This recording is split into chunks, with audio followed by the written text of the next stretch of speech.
Princess Luna drops the moon on Equestria. The moon falls. Princess Luna stood on her balcony, looked out at her beloved kingdom. A soft blanket of moonlight spread gently across the land as far as she could see. Dried tears stained her face, leaving salty streaks of matted fur on her cheeks and muzzle. No more came, however, as the time for lamenting was over. It was time to act. The powerful alicorn's horn glowed with a dark blue aura.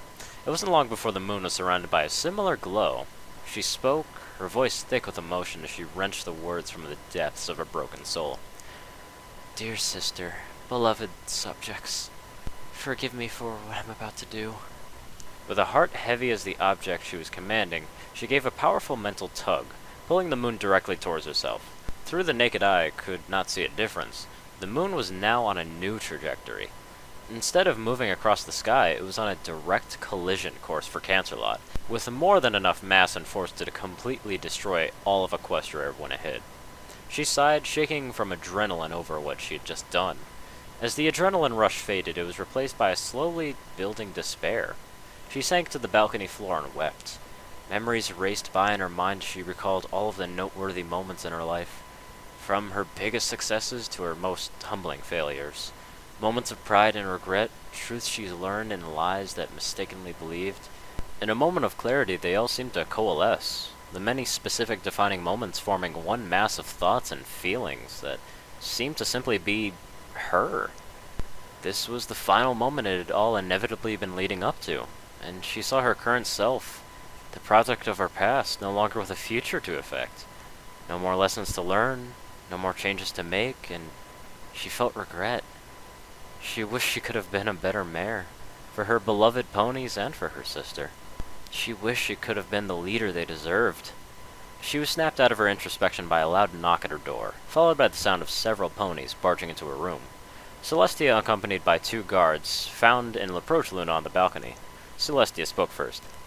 Sister, what have you done? Return the moon to its rightful orbit at once, she said firmly, her countenance grim. Luna, lost in her despair, looked up at her sister wordlessly. Princess Celestia's expression softened slightly when she saw the depths of the pain her sister was in. Guards, she said, not taking her eyes off her sister. Wait outside the door. Don't let any pony enter. After a quick, unseen salute, they went out of the room. Luna looked up at her older sister and tried to speak, only managing to choke out a single word. Sister. Princess Celestia remained serious, however, as no amount of emotion was going to stop her from saving her kingdom from certain doom. Luna, she said, a hint of danger in her voice. There had better be a very good explanation for this, and fast, because I'm about to fix the moon's orbit myself, if I have to. The lunar goddess held up a hoof and took a moment to calm herself and find her voice. Celestia waited patiently, keeping mental track of how much time she had before she would have to intervene herself. Princess Luna didn't need long, however. After several shuddering breaths, she spoke. Forgive me, dear sister. We did what we had to do for the good of the kingdom. For, you see, as we were making our bed, a spider crawled on it. We searched thoroughly but could not find it. Now, we simply can't afford to take any chances. Princess Celestine was taken aback. A spider? In your bed? Luna nodded solemnly in confirmation. Princess Celestia was stunned. She couldn't believe this was actually happening, and even took a moment to magically pinch herself to be certain she wasn't dreaming.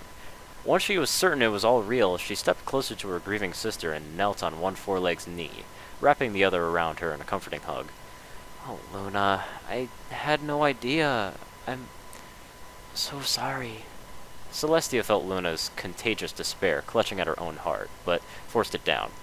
She had many years of experience to help her not succumb to overwhelming emotions, and decided to be a rock for the younger princess.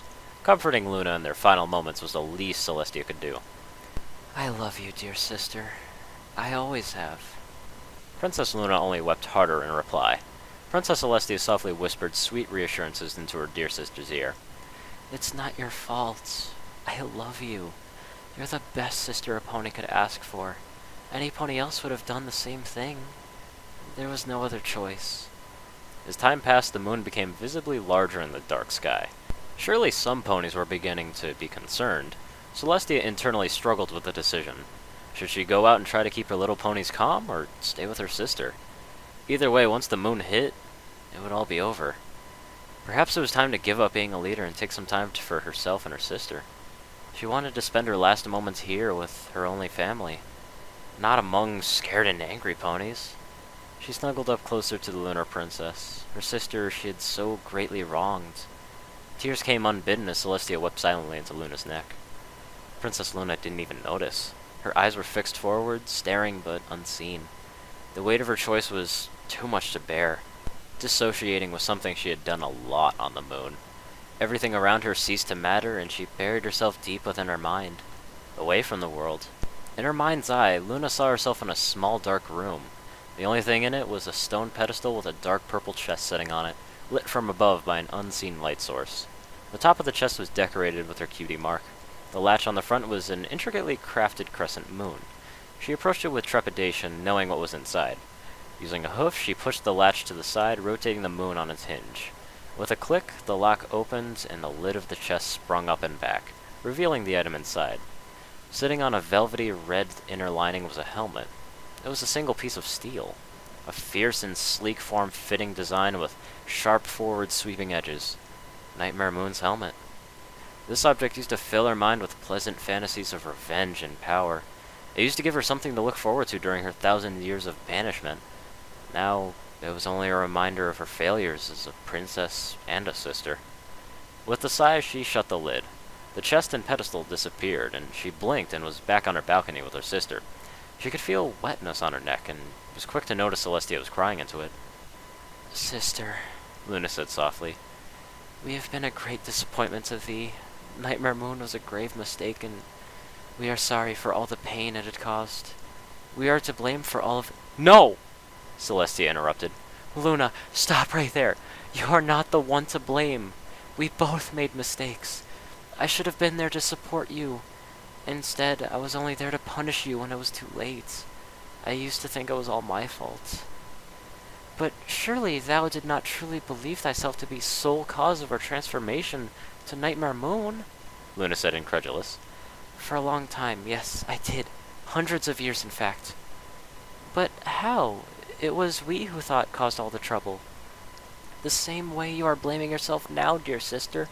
We are our own harshest critics. What happened was a culmination of mistakes we both made, but I eventually realized that the past is done, and the best way to use it is to learn from it and improve ourselves for the future, not to let it ruin us." Princess Luna looked up at the large moon sadly. It appeared nearly 6 times its normal size.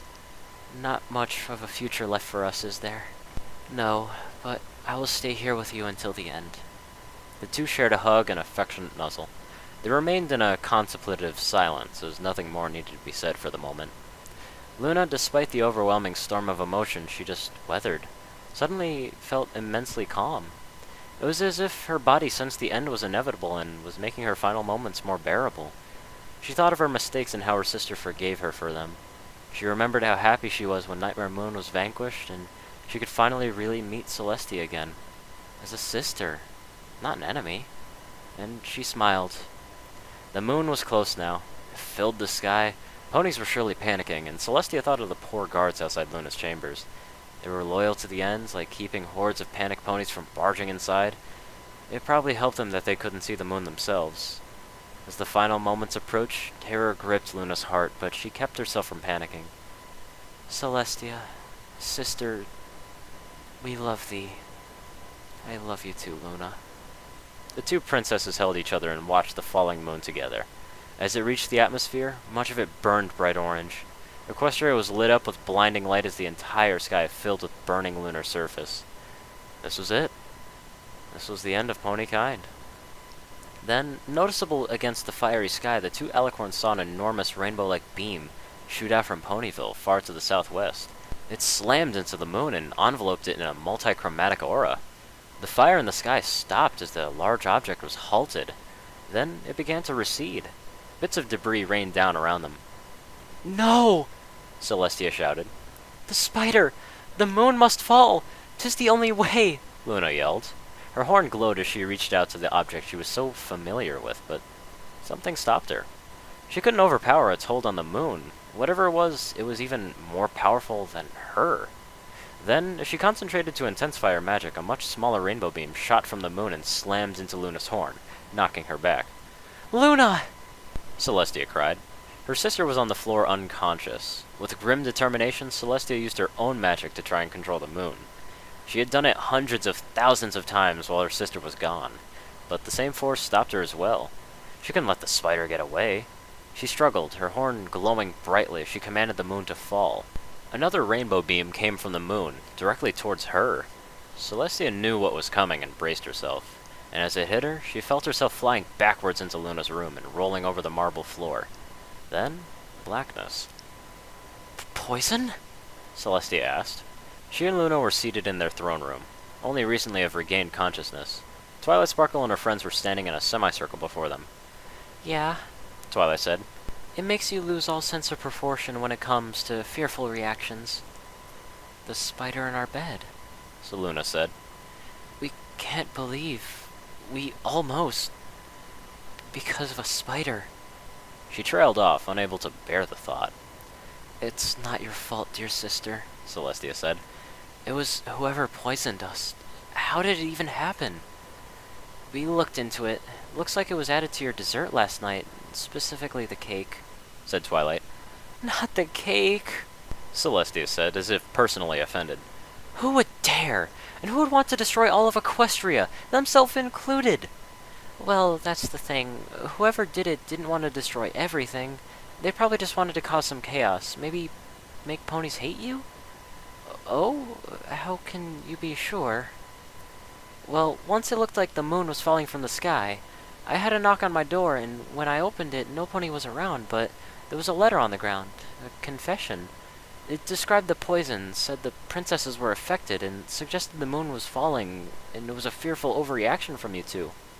Whoever left it either felt bad or didn't expect to cause Armageddon, and then basically asked me to fix it." "How did you fix it?" "We all went to the Tree of Harmony to get the elements. Turns out they can not only vanquish Nightmare Moon, but fix a Nightmare Moon." Twilight giggled, but no pony else was impressed.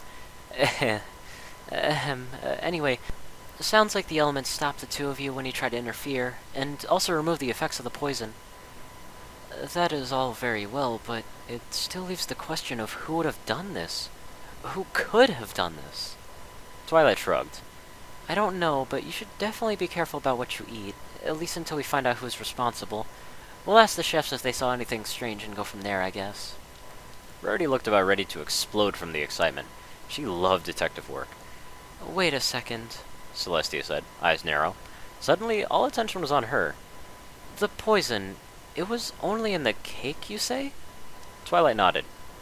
"Then that can only mean one thing," Celestia continued.